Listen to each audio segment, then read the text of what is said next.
Bab 1370. Siapa yang bertindak duluan pasti mati. Konspirasi. Serangan Sherlilian dan Ted Hua adalah konspirasi melawan Kimi Jin, kepala warrior yang lebih berharga, dan mereka secara alami lebih bersemangat, tetapi otak mereka jernih. 10 kartu masuk, siapa yang tidak mau? Siapa yang bisa menolak? Namun, kamu harus memiliki nyawa untuk menggunakan pedang warrior yang tak terbendung. Siapapun yang menyerang lebih dulu akan mati.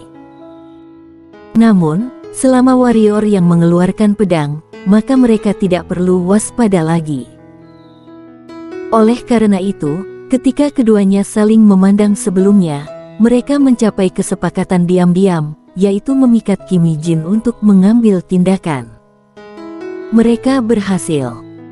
Kimi Jin ini takut kepala warrior yang akan dirampok, jadi dia mengambil langkah tegas. Kimi Jin bergegas menuju warrior yang, sedangkan Sherlilian, Ted Hua dan lain-lain mundur dengan kecepatan yang sangat cepat.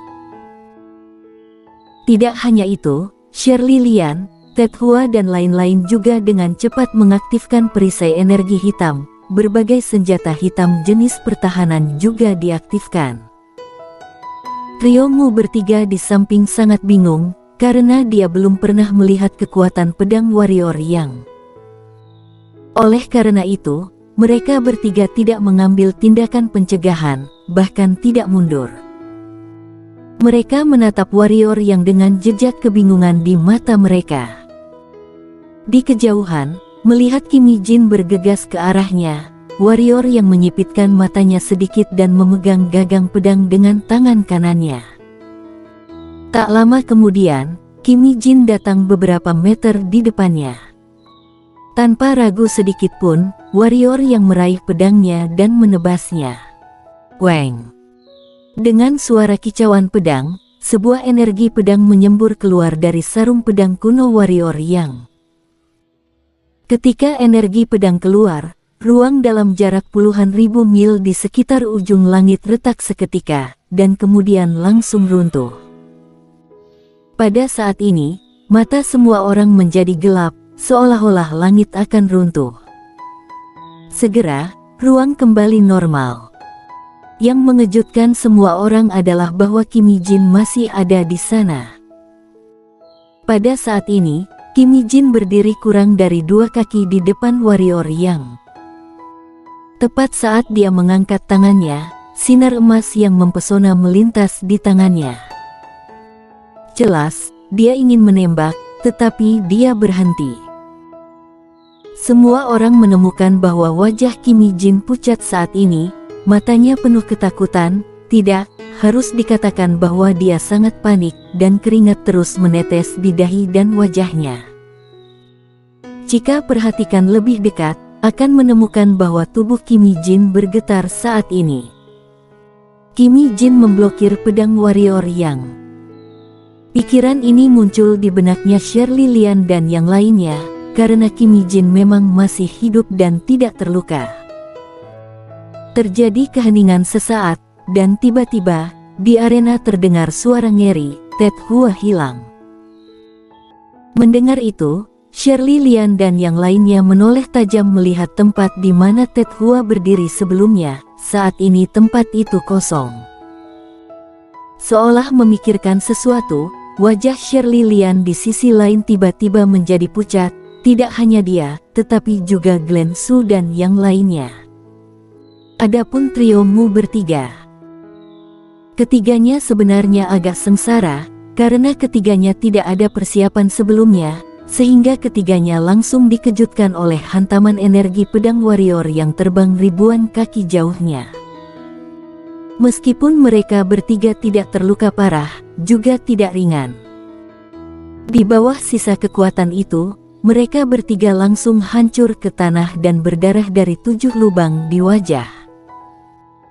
Pada saat ini, ketika mereka bertiga menatap warrior yang, mata mereka penuh ketakutan. Kimi Jin masih hidup, tapi Ted Hua telah tiada. Mengapa? karena pedang warrior yang sama sekali tidak mengenai Kim Jin, tapi Ted Hua di kejauhan. Di seberang warrior yang, tubuh Kim Jin masih sedikit gemetar, tidak ada yang bisa merasakan apa yang dia rasakan barusan. Ketika warrior yang menghunus pedangnya, dia tahu bahwa dia telah meremehkan musuh. Namun, pada saat itu, dia tidak punya jalan keluar, dan dia hanya bisa bertarung sampai mati. Dan ketika energi pedang warrior yang keluar, hanya ada satu pikiran yang tersisa di benaknya, yaitu, sudah berakhir. Pedang itu sama sekali bukan sesuatu yang bisa dia kalahkan, bukan karena dia meremehkan dirinya sendiri, tetapi itu adalah kebenaran. Dan tepat ketika dia merasa akan mati, energi pedang itu tidak mengenainya, tetapi melesat menjauh darinya beberapa meter, lalu, dan kemudian tidak ada apa-apa. Berpapasan dengan Dewa Kematian. Itu benar-benar berpapasan, karena jika pedang itu mengenainya, dia pasti akan mati. Pada saat ini, warrior yang memasukkan pedang ke dalam sarung pedang kuno lagi. Melihat adegan ini, rambut Kim Jin berdiri di sekujur tubuhnya, dan kemudian sosoknya melintas dan muncul ribuan kaki jauhnya. Shirley Lian itu dan yang lainnya juga muncul ribuan meter jauhnya dalam sekejap, semuanya tampak sangat waspada. Warrior yang tertegun sejenak, lalu berkata, "Apa yang kalian lakukan? Jangan takut, aku sudah tidak bisa menghunus pedangku. Pedang barusan sudah menghabiskan semua energi hitamku. Sungguh, aku tidak berbohong pada kalian. Jangan takut." Siapa yang tidak takut? Semua orang telah melihat kekuatan pedang itu dengan mata kepala sendiri. Bisa dikatakan, jangankan mereka, takutnya pendekar dewa lanjutan pun tidak berani memberikan jaminan sanggup menangkisnya. Adapun energi hitam, jika warrior yang tidak mengatakan itu, maka tidak masalah, tetapi sekarang setelah dia mengatakan itu, semua orang mengira dia mungkin masih bisa menghunus pedang. Singkatnya, tidak peduli apakah dia bisa menghunus pedangnya atau tidak, semua orang tidak berani maju. Karena seandainya dia masih bisa menghunus pedang, bukankah akan mengantarkan diri menuju kematian? Mata warrior yang jatuh pada Kim Jin dan berkata, "Apakah kamu melihatnya? Mereka hanya ingin menjadikanmu kambing hitam." Mendengar itu, wajah Kim Jin muram, dia menoleh dan melirik Shirley Lian dan yang lainnya, matanya dingin, dan niat membunuh berkelebat. Sebenarnya, warrior yang tidak mengatakannya pun dia juga mengerti. Sebelumnya, Shirley Lian dan yang lainnya menembak lebih dulu, tujuannya adalah untuk memancingnya menembak dan membiarkannya memblokir pedang warrior yang. Sederhananya, orang-orang ini ingin dia menjadi kambing hitam. Tidak peduli siapa yang dijebak, dia pasti akan sangat marah, belum lagi dia hampir kehilangan rohnya sekarang. Melihat ekspresi Kim Jin, senyum muncul di sudut mulut warrior yang. Alasan mengapa dia tidak membunuh Kim Jin tapi Ted Hua adalah karena ini. Untuk mendapatkan kepala dia dan gadis penunggang babi dan yang lainnya, orang-orang di depan mereka akan memilih untuk bekerja sama sementara waktu, dan orang-orang ini bergabung adalah ancaman besar baginya dan gadis penunggang babi, terutama di Kim Jin ini. Oleh karena itu, dia memutuskan untuk membiarkan Kim Jin ini hidup, karena dalam kondisi ini, Kim Jin ini pasti akan marah pada Shirley Lian dan orang lain yang memanfaatkannya. Dengan cara ini, orang-orang ini pasti tidak akan dapat bergabung, karena, bahkan jika Kim Jin setuju sekarang, Shirley Lian dan yang lainnya pasti tidak akan mempercayainya. Selama mereka tidak bergabung, mereka pasti akan waspada satu sama lain, yang tentu saja merupakan hal yang baik untuknya dan gadis penunggang babi. Kimi Jin, Shirley Lian dan yang lainnya tidak bergerak, dan warrior yang bahkan tidak bergerak. Sebenarnya, dia tidak salah sebelumnya, dia benar-benar tidak memiliki energi hitam di tubuhnya sekarang. Tentu saja, ada poin lain, kurang dari 10% dari biasanya, karena ketika dia memulihkan energi hitam sebelumnya, meskipun dia tidak sepenuhnya pulih, dia juga pulih 50% atau 60%. Baru memiliki energi hitam, tetapi dikuras lagi. Jadi, jangankan menarik leluhur pedang sekarang, dia bahkan tidak punya kekuatan untuk menarik Boreal Sky. Sebenarnya ini juga wajar, tidak hanya ilmu menebas langit menarik pedang, ilmu menebas langit menarik pedang sangat ampuh. Jika konsumsi energi hitam hanya sedikit, maka ini terlalu tidak realistis. Jangankan ilmu menebas langit menarik pedang, setiap keterampilan hitam yang dahsyat, permintaan untuk energi hitam pasti sangat tinggi. Shirley Lian dan Kimi Jin tidak bergerak, warrior yang tidak bergerak, di arena kembali menemui jalan buntu. Tapi suasananya sedikit tegang, karena sekarang di arena seperti gunung berapi yang akan meletus. Shirley Lian, Kimi Jin dan yang lainnya tidak memilih untuk pergi, artinya mereka masih memikirkan kepala warrior yang dan gadis penunggang babi. Jadi, mereka akan tetap melakukannya, hanya masalah cepat atau lambat. Warrior yang mengabaikan Kimi Jin dan yang lainnya, tetapi menatap Hades tidak jauh di bawah. Pada saat ini, Hades bertarung dengan pria berjubah hitam, dan keduanya sudah terkunci dalam kebuntuan saat ini, dan pertempuran itu sangat sengit. Yang mengejutkan warrior yang adalah kekuatan pria berjubah hitam, dan kekuatan Hades, dia tahu betul, bisa dikatakan jika Hades benar-benar mencoba mempertaruhkan hidupnya, dia pasti tidak akan lebih lemah dari gadis penunggang babi. Namun, sekarang pria berjubah hitam itu seimbang dengan Hades.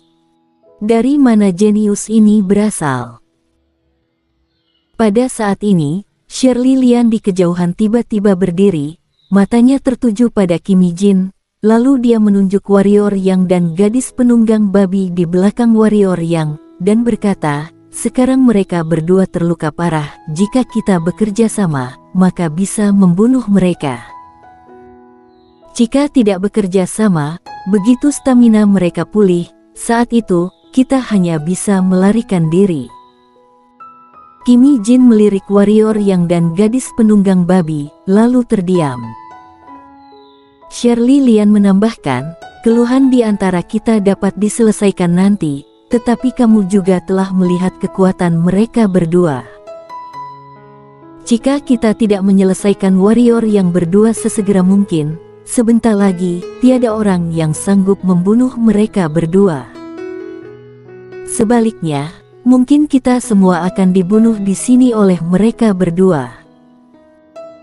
Kimi Jin itu hendak berbicara, tetapi pada saat ini, warrior yang berada di sampingnya, tiba-tiba berkata dengan kejam, ayo.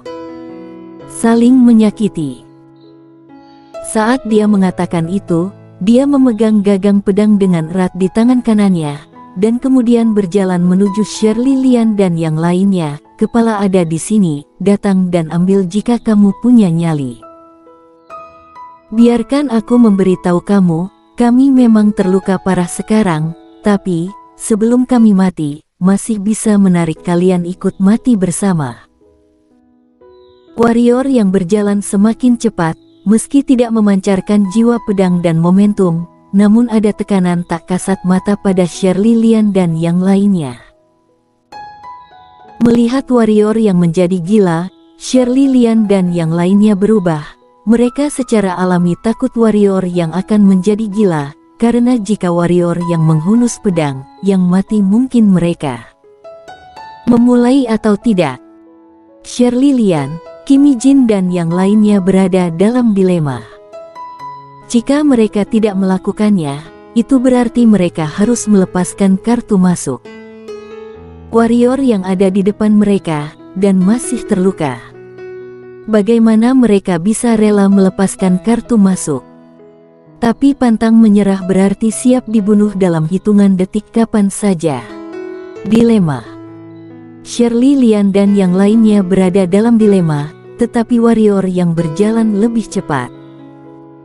Melihatnya, sepertinya dia memaksa Shirley Lian dan yang lainnya untuk mengambil tindakan. Pada saat ini, seluruh tubuh warrior yang memancarkan cahaya merah samar, mata dan rambutnya menjadi merah darah, dan dia tidak hanya terlihat sedikit mengerikan, tetapi juga sedikit gila. Pada saat ini, sebuah suara dengan sedikit perubahan tiba-tiba datang dari langit berbintang, lebih baik aku yang melakukannya sendiri. Suaranya terdengar, sebuah telapak tangan merah keluar dari langit berbintang dan meluncur ke arah dunia spiritual di bawah. Tangan ini bukan hanya untuk warrior yang dan gadis penunggang babi, tapi untuk seluruh dunia spiritual. Jika tangan ini jatuh, dunia spiritual akan hancur. Yang terpenting, yang bicara adalah pendekar dewa lanjutan. Warrior yang menyipitkan matanya sedikit, matanya penuh dengan kesuraman. Sialan, ini masih belum berakhir. Bersambung.